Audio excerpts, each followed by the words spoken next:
What is going on, guys? This is Simon from Shanghai again. Welcome to another Average Chinese video. Today let's talk a little bit about 50 Cent's Army. So what is 50 Cent's Army? 50 Cent's Army is also known as Wu Mao, which is equal to a half RMB. The term was created by some Chinese netizen as a satire. We don't know exactly who invented it and where it really came from, but many people believe that the origin of 50 Cent derives from the job description of the internet commentators for a publicity department of China a very long time ago. In the description, it says the total compensation is equal to the base salary plus 50 cents per post. Their job is to post positive comments towards the system and the government, and to post negative ones towards the opposite side, like Japan and American. They were designed to sway public opinion, but nowadays the term 50 Cent's Army is not only limited to the paid internet commentators. There's also another group of people who don't get paid, but it looks like they're doing almost the same thing. There's a more specific name for them, which is 自干五, which basically means self-employed 50 Cent's Army. So basically there are two types of 50 cents. People get paid and people don't get paid. I'm not going to talk about the first group of people because I have very little information and I don't know whether the information on the internet is reliable or not, which may cause me into big trouble. And you guys probably won't be interested in the first type of people anyway, because after all, they're just doing their job. I believe that you guys probably prefer to know more information about the second type. Who are these people?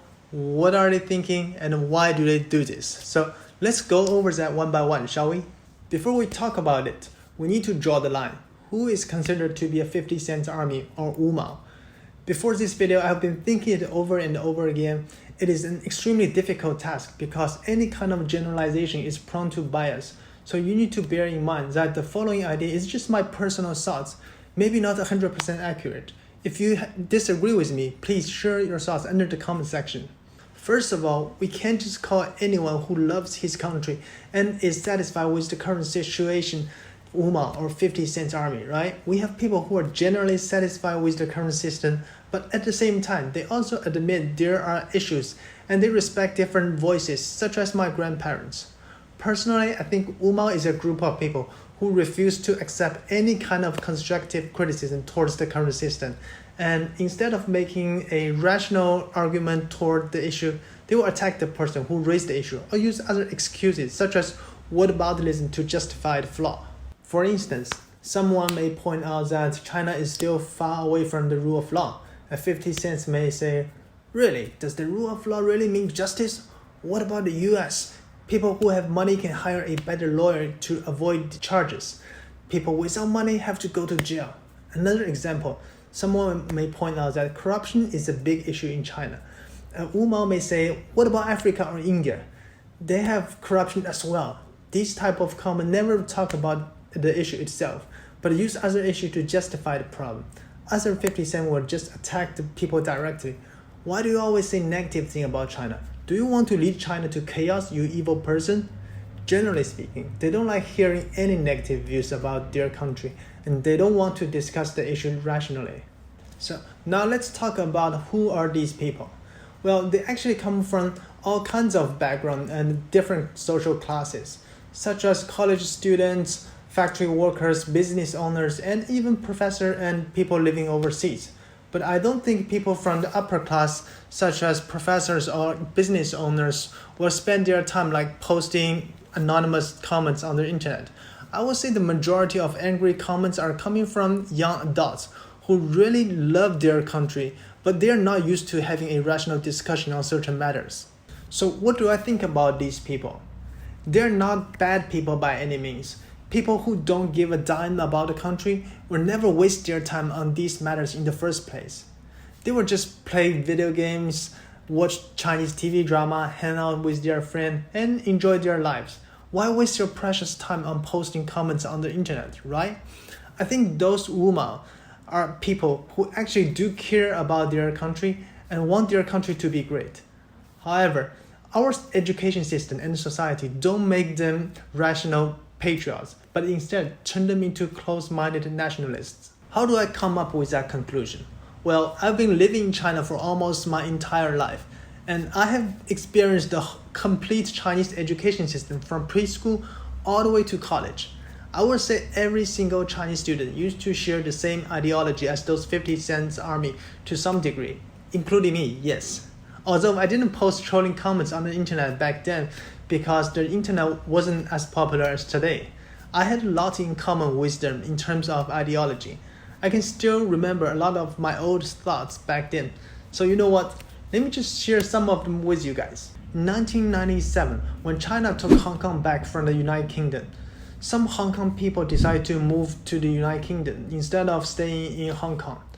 When I saw the news, I was pissed, man. I was like, we finally take Hong Kong back after 100 years, so everyone can come back to his great motherland. But why do these people would rather be governed by white guys instead of joining their own kind? In 1999, when Macau returned back to China, I asked my grandpa when we can take Taiwan back so we can finally achieve our complete unification. My grandpa told me that it probably would take a very long time because some Taiwanese don't want to come back to their motherland. Besides that, American is also meddling with our business. I was infuriated again, guys. I was like, those freaking evil separatists, they sell their soul to the Americans. We need to have a stronger army, so if they refuse to join us, we will take military action to get our island back. At that time, I was just an elementary school kid. In 2008, I was very proud of us to be able to host the Summer Olympics game. When I saw the news saying that some person tried to put out the Olympic flame, I was outraged. I was like, what were they thinking? Why are there so many evil people in the world who always try to prevent us from being a great nation? If social media was a thing back then, I guess I would probably do the same thing like what those women are doing today. Now today, if you ask me why I had such a view back then, I would tell you it is due to the education and the social environment we had. Look back to the education I have gone through. Not a single class has taught us to think critically.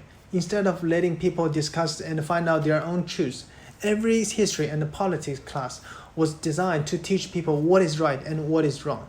During the exam, you just simply copy the right answer from textbook and paste it on the answer sheet. There's very little reasoning involved.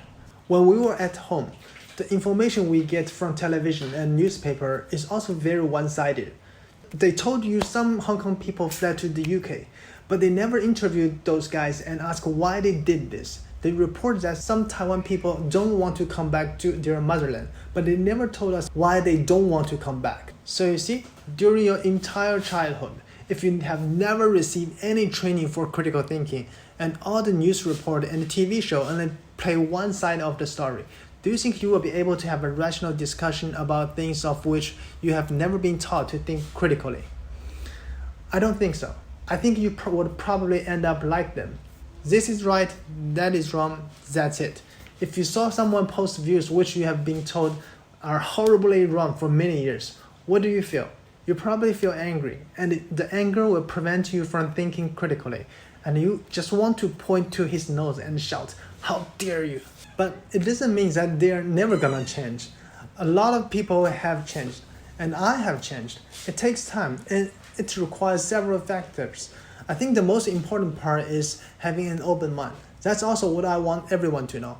When you hear different voices, don't get angry, don't try to reject it right away. Calm down and try to put yourself in their shoes. Try to think from their perspective. Why do they have that kind of thoughts?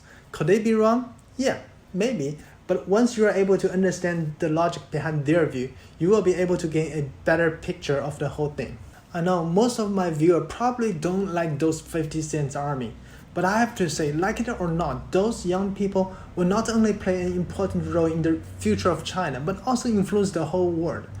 I still believe that through patience and reasoning, most of them will change, and they will gradually understand the importance of rational discussion. I know the whole process will take a very long time, but it is not impossible. At least many friends around me all have changed more or less by my relentless mumbling. Wu Mao is not our enemy. They are just some innocent young adults who truly love their country but have picked a wrong path. The real enemy of the world is the one who creates hatred and prevents rational discussion. Okay, I think that's it for today's video. If you like my video, please hit the thumbs up button. If you want more content about China from every Chinese guy, Please subscribe to my channel. Once again, thank you so much for the love and support, and I will catch you next time. Peace.